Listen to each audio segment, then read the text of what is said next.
Waalaikumsalam, Mbak. Sini silakan masuk, silakan duduk. Monggo. Terima kasih. Nggih. Silakan, Mbak. Selamat pagi. Ada yang bisa saya bantu? Iya Bu, saya kesini itu mau konsultasi terkait permasalahan saya. Oh, gitu. Ya. Sebelumnya kita perkenalan dulu ya. Namanya siapa? Nama saya Sofiatun. Asalnya? Saya asli Jepara. Jeparanya? Jeparanya itu daerah perbatasan sama Pati. Oh, berarti yang pojok ya? Iya. Saya punya teman di sana, tapi ya samalah, daerahnya juga pojok gitu. Ya, saya Sekariza Akila. Saya biasa mengkonseling beberapa orang waktu itu. Kemudian sebelumnya apakah Mbak Sofiatun sudah berkonseling sebelumnya? Belum pernah, baru kali ini. Oh, belum pernah ya.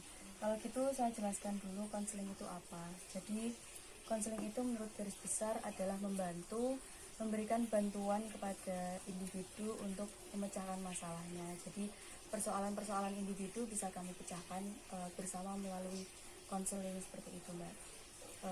Kemudian selanjutnya bisa diceritakan problem apa yang sedang dihadapi saat ini, Mbak Sofiatun? Ya, sebenarnya ini lebih ke permasalahan pribadi Iya. terkait mencari pekerjaan ya, Mbak.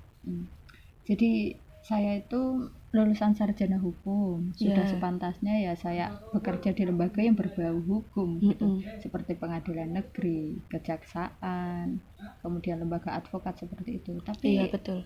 ini kan masa pandemi, jarang lembaga yang merekrut pegawai baru gitu kan. Iya. Jadi mau nggak mau itu kan saya harus di lembaga pendidikan. Nah, kalau menurut saya sendiri ini agak bertentangan gitu dari keinginan saya yang seharusnya saya bisa bekerja di lembaga yang berbasic hukum. Sekarang saya banting setir ke lembaga pendidikan. Nah, itu menjadi konflik. Oh, seperti itu. Berarti permasalahannya itu tadinya kan ada sarjana hukum, terus tiba-tiba sekarang masuk ke lembaga pendidikan. Ya mungkin itu memang berbeda dengan passion Anda. Kemudian yang saya tanyakan sekarang, yang Anda rasakan setelah masuk lembaga pendidikan ini seperti apa? Ya, kalau saya ya agak nggak sinkron saja. Dulu basic saya belajarnya terkait hukum, tapi sekarang harus pegang bahasa Arab itu kan sangat sulit bagi saya. Iya. Gitu. Apalagi harus menyampaikan kepada orang lain. Iya, betul sekali. Saya mengerti apa yang Anda rasakan. Nah, kalau Anda bekerja seperti ini, yang namanya anak itu kan pasti ada seperti konsultasi dengan orang tua. Nah, seperti apa respon orang tua Anda ketika Anda masuk lembaga ini, Mbak? Kalau lembaga pendidikan, menurut orang tua saya ya tidak cocok karena saya lulusan sarjana hukum gitu loh. Iya, betul sekali. Seharusnya saya bekerja di lembaga yang agak berbasic hukum dan dilihat dari finansial, dari gaji tunjangan hidupnya itu kan ya kalau orang tua itu pasti mandangnya ke situ. Iya. Jadi kalau kita masuk ke lembaga pendidikan pasti di situ ya dipandang agak lebih sedikit dibanding yang seharusnya saya masuki. Iya, betul sekali. Nah, itu kan juga jadi permasalahan bagi saya itu. Iya. Apalagi di masa pandemi seperti ini, ya kan? Iya. Kalau boleh tahu orang tua Mbak Sofiatun biasanya bekerja apa ya? Kalau orang tua saya sendiri swasta, jadi serabutan seperti itu. Oh, di rumah seperti Iya. itu. Oh, ya. Tampaknya kalau yang saya lihat ini, yang tadinya Mbak Atun di lembaga hukum, yang seharusnya masuk lembaga hukum, kok tiba-tiba masuk lembaga pendidikan. Mungkin ada suatu kekagetan karena baru saja masuk ke ranah baru, lingkungan baru. Jadi mungkin Mbak Sofiatun ini masih butuh penyesuaian pada tempat yang baru seperti itu.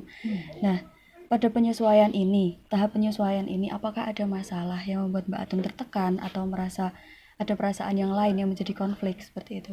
Ya, mungkin lebih ke bagaimana saya memposisikan diri saya sebagai seorang pengajar. Apalagi itu kan bertolak belakang sekali dengan apa yang saya miliki. Dari yang belajar hukum, hukumnya konvensional, harus mengajar yang berbasic bahasa Arab. Itu kan sangat saya sendiri aja susah memahami, Iya. apalagi memahamkan Orang lain, ya.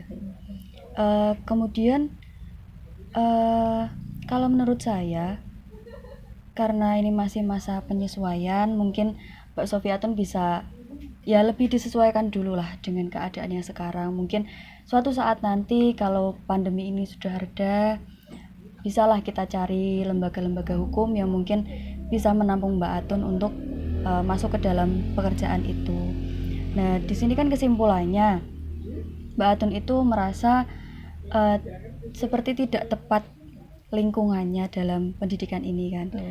Ya, ya seperti yang saya bilang tadi, silahkan dicoba dulu, penyesuaian dulu, bagaimana enaknya nanti kalau misalkan dalam perjalanan itu terjadi sesuatu yang tidak enak, mungkin bisa dibicarakan lagi dengan orang tua, bisa dipertimbangkan lagi, atau kita bisa berbicara lagi seperti itu Mbak Atun.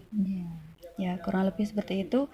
Ada yang mau ditanyakan lagi? Ya, saya rasa cukup. Mungkin saya coba dulu ya. Iya. Kalau begitu saya ucapkan terima kasih untuk sudah datang ke sini. Kita bisa berkenalan, bisa silaturahmi. Ya kurang lebihnya kalau saya ada salah, saya mohon dimaafkan. Saya cukupkan sampai di sini konselingnya. Terima kasih juga ya Bu sudah Terima memberikan kasih kembali. arahan.